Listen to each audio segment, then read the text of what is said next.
My name's Charles Carpenter. I own Big River Forge. I'm a master bladesmith with the ABS. I'm vice president of BAM also. So we're just here set up this weekend at the Blacksmith Association conference with what I do. So what got you into blacksmithing?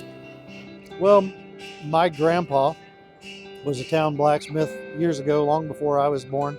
And then, of course, my dad picked it up from him. And then along the way, as growing up, I just picked it up from him. I've got one of my brother-in-laws out in Washington State is a blacksmith and farrier. It has been since the 60s. And started going out with him.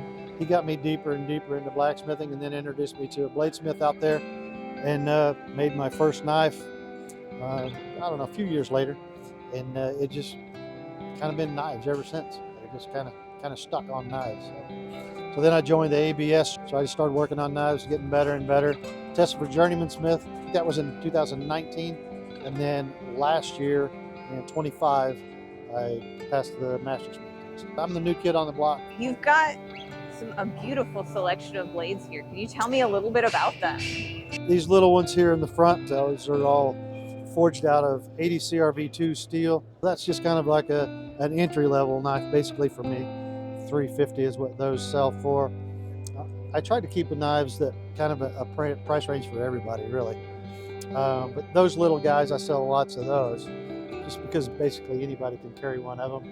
It's not like you have to be a big hunter or anything like that to be able to need one of them or use one of them, because I think every man ought to have a pocket knife in his pocket.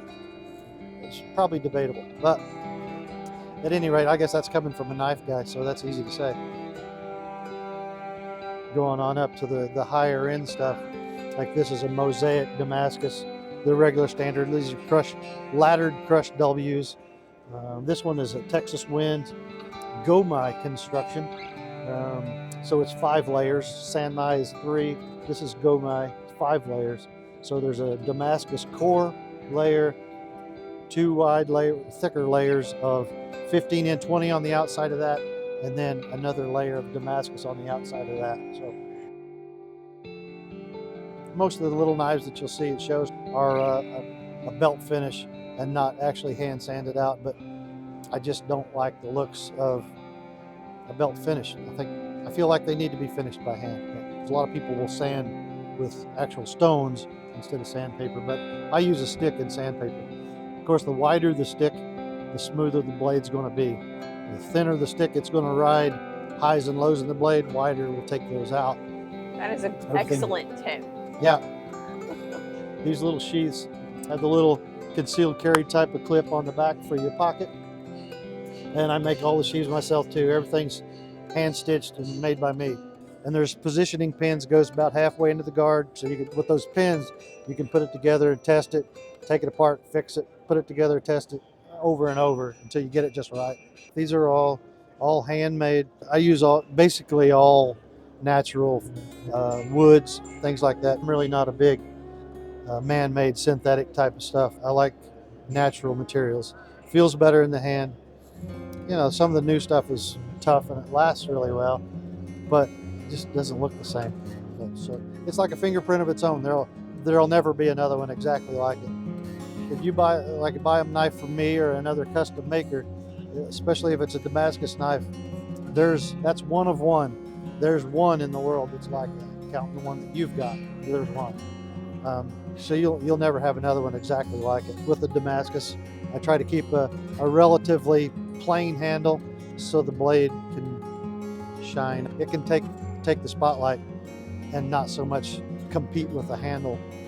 So I heard you were on Forged in Fire. I was on Forged in Fire in season 5. It was the first season that it was filmed in Stamford, Connecticut. They bugged me for months and months trying to get me to go on, and I just kept saying no.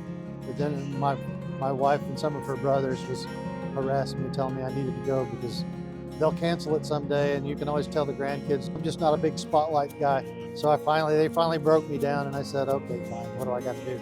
So then they took off with the interviews and all that and ended up going.